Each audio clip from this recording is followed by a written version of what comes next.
虔诚恭请城隍爷上轿，现代市长与古代市长一起展开睽违19年的台湾府城隍庙巡城记。今年建庙356周年，结合府城建成300年，活动比以往更加盛大。有别于一般的热热闹闹之外呢，我们更有深刻的文化意义，也期待市民朋友们大家一起来护持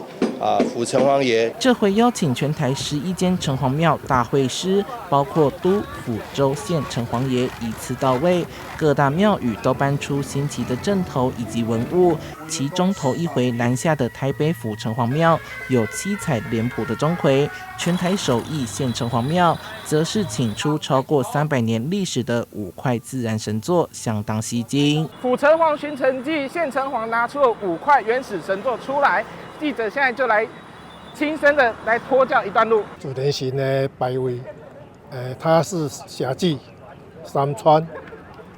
洪武、雷神、大神王5德，别人没有的，我们这一次特地要刚给请出来绕境，全然没有来这边绕境过。台湾就只有两个官方的，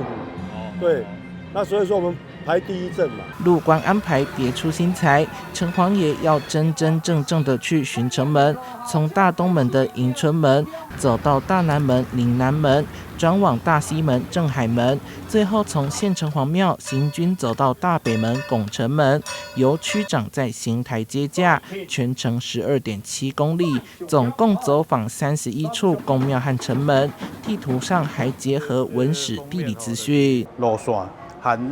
古早城门、城壁的关系，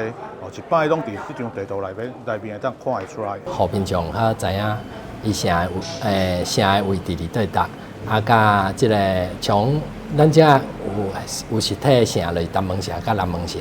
无实体的就是一定拆除就是西门城甲北门城。城隍有城墙与护城河之意，台湾府城隍庙希望透过绕境巡视城门，庇佑万民，同时回顾建成的历史，进一步体会城隍信仰所代表的守城精神。记者周怀谈的报道。